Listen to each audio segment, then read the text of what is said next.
جی السلام علیکم. انشاءاللہ پرسوں 8 فروری کو جنرل الیکشن 2024 کا انعقاد ہونے جا رہا ہے. تو اس ویڈیو میں صرف مقصد اتنا ہے کہ میں اپنے ساتھیوں کو، اپنے حلقے کی عوام کو بالعموم اور خاص کر پولنگ ایجنٹس کو چند ضروری باتیں بتانا چاہتا ہوں جو آپ کے علم میں ہونا ضروری ہیں. پہلی چیز تو یہ ہے کہ جو کیمپ ہوتے ہیں کینڈیڈیٹس کے یا پولیٹیکل پارٹیز کے، وہ پولنگ اسٹیشن سے کتنی دور ہونے چاہیے. تو جو دیہی علاقے ہیں، گاؤں ہیں، ان میں پولنگ اسٹیشن سے 400 میٹر کے فاصلے پہ یہ کیمپ لگائے جا سکتے ہیں. جبکہ جو شہری علاقے ہیں، جس طرح ہمارے علاقے میں کھوڑیا والا ہے یا جھجھمرا ہے، تو اس کے لیے 100 میٹر کے فاصلے پر پولنگ اسٹیشن سے ان کا ہونا ضروری ہے. جو پولنگ ایجنٹ ہے وہ ایک پولنگ اسٹیشن پہ اگر 4 پولنگ بوتھ ہیں تو بوتھ کے حساب سے پولنگ ایجنٹ ہوتا ہے. یعنی اگر 4 بوتھ ہیں تو 4 پولنگ ایجنٹ ایک کینڈیڈیٹ کے ہو سکتے ہیں، 6 بوتھ ہیں تو 6 ہو سکتے ہیں. پولنگ ایجنٹ کے لیے یہ ضروری ہے کہ پولنگ کے سٹارٹ ہونے سے پہلے، پریفریبلی 1 گھنٹہ پہلے پولنگ اسٹیشن پہ پہنچے. Presiding officer, assistant presiding officer سے اپنا تعارف کرائیں، انہیں بتائیں کہ میں کس کینڈیڈیٹ کا پولنگ ایجنٹ ہوں. اپنا ایک کارڈ جو اپنا سامان آپ کو مہیا کیا ہے آپ لوگوں کے گاؤں میں پولنگ دن کے لیے، اس میں وہ کارڈز موجود ہیں. اپنا کارڈ ڈسپلے کریں جس پہ اپنا نام، اپنا شناختی کارڈ نمبر، جس کینڈیڈیٹ کے پولنگ ایجنٹ ہیں اس کا نام، اس کا حلقے کا نمبر اور پولنگ اسٹیشن کا نام اور نمبر لکھیں. پھر پولنگ ایجنٹس کے لیے جو ان کی ذمہ داریوں میں شامل ہے وہ یہ ہے کہ وہ انہوں نے مانیٹر کرنا ہے کہ سارا کا سارا عمل جو ہے وہ صاف اور شفاف ہے کہ نہیں، اور کوئی ہیرا پھیری تو نہیں کسی کی جانب سے ہو رہی. عام ووٹرز جو ہیں ان سے گزارش ہے کہ وہ پرامن رہیں. اگر فرسٹریشن کے نتیجے میں مخالف پارٹی کوئی اشتعال دلانے کی کوشش کرتی ہے، ایسا کوئی حربہ استعمال کرتی ہے، تو آپ صبر کے ساتھ کام لیں. جس طرح ہم نے آج تک صرف اللہ کی ذات پہ بھروسہ کیا ہے، ہم نے آگے بھی انشاءاللہ صرف اللہ کی ذات پہ بھروسہ کرنا ہے. کوئی 2 نمبری اڈرمی جو ان لوگوں کی ہے ہوگی، اس کو ہم نے مروز خاطر نہیں رکھنا، نہ ہی اس پہ ریاکشن دینا. ہم نے صرف پولنگ بھگتانا ہے، اپنے ووٹس کاسٹ کرنے ہیں. تو پولنگ ایجنٹ کی جو پہلی ذمہ داری جہاں سے پولنگ شروع ہوتی ہے، وہ پولنگ سٹارٹ ہونے سے پہلے پریزائڈنگ افسر جو ہے وہ پابند ہے اس چیز کا کہ وہ آپ کو خالی بیلٹ باکس دکھائے گا، اور خالی بیلٹ باکس دکھانے کے بعد ان کو آپ کے سامنے سیل کرے گا اور پھر آپ سے آپ کے دستخط لے گا اس دستاویز پہ کہ میں نے یہ خالی بیلٹ باکس آپ کو دکھا دیا اور اس کو آپ کے سامنے سیل کر دیا. دوران پول اگر کوئی ایک بیلٹ باکس بھر جاتا ہے تو وہ بھی آپ کے سامنے اس کو پھر سیل کر کے بند کر کے نیا بیلٹ باکس استعمال کرے گا. تو یہی ایکسرسائز دہرائے گا. پھر سے وہ نیا بیلٹ باکس خالی آپ کو دکھائے گا اور اس کو آپ کے سامنے سیل کرے گا اور آپ سے اس پر دستخط لے گا. دوسری دوران پول ایک چیز جو ہر الیکشن میں ہی سامنے آتی ہے کئی پولنگ اسٹیشن پہ، کچھ لوگ اپنے ایکسپائرڈ شناختی کارڈ لے کر آتے ہیں. تو یہ ایک معمہ بنتا ہے. کچھ پریزائڈنگ آفیسرز کوالیفائڈ اور ویل ٹرینڈ ہوتے ہیں، وہ اس کا جواب دے دیتے ہیں. کہیں کہیں کنفیوژن پیدا ہوتی ہے. تو یہ آپ ذہن نشین کر لیں، پولنگ ایجنٹس بھی اور ووٹر حضرات بھی. اگر آپ کا شناختی کارڈ ایکسپائر ہو گیا ہوا ہے تو یہ کوئی بار نہیں ہے، کوئی قدغن نہیں لگاتا آپ کے ووٹ ڈالنے کی صلاحیت پہ. الیکشنز ایکٹ کا سیکشن 26 ہے غالباً، اس کی ایکسپلینیشن میں یہ لکھا ہوا ہے کہ اگر آپ کا شناختی کارڈ ایکسپائر ہے تو یہ آپ کی ووٹ ڈالنے کی صلاحیت کو میں کوئی رکاوٹ حائل نہیں کرتا. دوسری چیز، ووٹ ڈالنے کے دوران اگر کوئی ڈس ایبلڈ شخص ہے جو اہل نہیں ہے ووٹ ڈالنے کا، ہاتھ نہیں کام کرتے یا معذور ہے یا دیکھ نہیں سکتا یا کوئی، تو اس کے ساتھ کوئی ساتھی اس کا اس خانے میں جا سکتا ہے، وہ جنہوں نے ایک حصہ بنایا ہوتا ہے جہاں پہ کسی اور کو نظر نہ آئے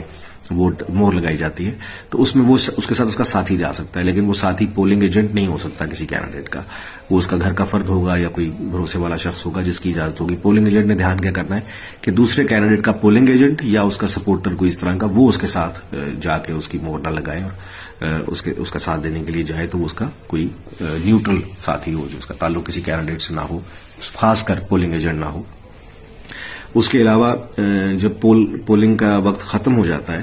تو پھر اگر آپ کے پولنگ اسٹیشن پہ 4 یا 6 یا 7 بوتھس تھے اور آپ نے 4 یا 6 یا 7 پولنگ ایجنٹس مقرر کیے ہوئے تھے، تو ان میں سے ایک پولنگ ایجنٹ جو ہے وہ پولنگ اسٹیشن کی گنتی کے دوران بیٹھ سکتا ہے. اگر تو پریزائڈنگ افسر بوتھ وائز گنتی کر رہا ہے تو وہ علیحدہ بات ہے، لیکن اگر وہ پولنگ اسٹیشن پورے کی ایک جگہ پر گنتی ہو رہی ہے جیسے قانون میں ہے، تو پھر سارے پولنگ ایجنٹس میں سے ایک کینڈیڈیٹ کا ایک پولنگ ایجنٹ جو اختیار ہوگا، جس کے پاس وہ آپس میں فیصلہ کر لیں گے، پہلے سے طے شدہ ہو. آپ بتا دیجیے کہ یہ پولنگ ایجنٹ جو ہے یہ ختم ہونے کے بعد اندر رہے گا اور گنتی کے دوران جو ہے وہ اس کی نگرانی کرے گا. دوسری ووٹر کے لیے اہم بات اور پولنگ ایجنٹ کے لیے گنتی کے دوران کی اہم بات کیا ہے کہ ضائع ووٹ جو ہوتے ہیں. اب ضائع ووٹ کے اوپر قانون یہ کہتا ہے کہ جس ووٹ پہ تو پرچی پہ تو کوئی مہر نہیں لگی ہوئی وہ ضائع ہے، جس پہ پریزائڈنگ افسر کی سٹیمپ نہیں ہے وہ ضائع ہے، جس پہ مہر 2 خانوں میں لگ گئی ہیں وہ ضائع ہے، جس پہ مہر کے علاوہ کوئی اور نشان لگ گیا ہے وہ ضائع ہے۔ اب سوال یہاں ضائع کی پرچیوں میں وہاں آتا ہے کہ جہاں پہ ایک ہی مہر ایسے لگی ہے کہ وہ ایک خانے سے باہر جا رہی ہے، تو اس پہ قانون یہ کہتا ہے، جو پولنگ ایجنٹس نے اس کو غور سے دیکھنا ہے کہ پولنگ پرچی اگر اس وجہ سے ضائع کی جا رہی ہے کہ مہر ایک خانے سے باہر جا رہی ہے، تو آپ یہ دھیان کیجئے کہ جو مہر ہوتی ہے اس کے نشان کے ساتھ 9 خانے ہوتے ہیں، 9۔ تو قانون یہ کہتا ہے کہ اگر آدھا آدھا بالکل ایکول مطلب باہر ہے، 4.5 خانے ایک میں اور 4.5 خانے دوسرے میں آ رہے ہیں، تو پھر وہ ووٹ ضائع ہے۔ اگر 5 خانے ایک امیدوار کے خانے میں ہیں اور 4 خانے دوسرے امیدوار کے اوپر ہیں، تو پھر وہ ووٹ ضائع نہیں ہے۔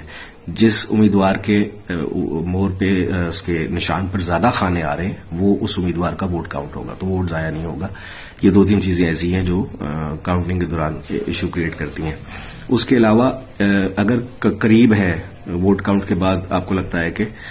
تھوڑا فرق ہے یا کوئی غلطی ہوئی ہے گنتی میں، تو ایک دفعہ ری کاؤنٹ دوبارہ گنتی کا پولنگ ایجنٹ کو اختیار حاصل ہے، حق حاصل ہے کہ وہ کہہ سکتا ہے پریزائڈنگ آفیسر کو ایک دفعہ کی دوبارہ گنتی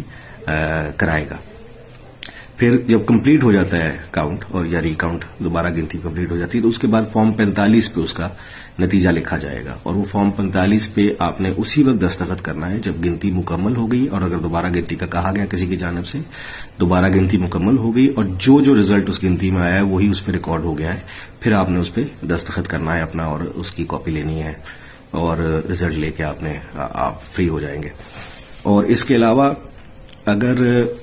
پولنگ ایجنٹ کے سامنے ووٹ نہیں گنے گئے، انہیں باہر نکال دیا گیا یا روکا گیا بیٹھنے سے، یا ڈبہ خالی آپ کو نہیں دکھایا گیا، یا پیکٹس میں جن پیکٹس میں پرچیاں ڈالی گئی ہیں اس میں وہ پیکٹس میں پرچیاں نہیں ہیں یا آپ کے سامنے نہیں ہیں، تو اس فارم پہ پھر آپ دستخط ظاہر ہے نہیں کریں گے، بلکہ بتائیں گے پریزائڈنگ آفیسر کو کہ جی میں اگر مجھے گنتی میں نہیں بٹھایا گیا یا گنتی غلط کی گئی ہے تو پھر آپ دستخط نہیں کرتے۔ اگر وہ اجازت دے تو آپ اس پہ اپنا نوٹ لکھ سکتے ہیں، لیکن وہ کام پریزائڈنگ آفیسر کا ہے، وہ خود ہی اس پہ نوٹ لکھتا ہے کہ جی اس وجہ سے پولنگ ایجنٹ نے دستخط کرنے سے انکار کیا ہے۔ لیکن آپ نے اپنے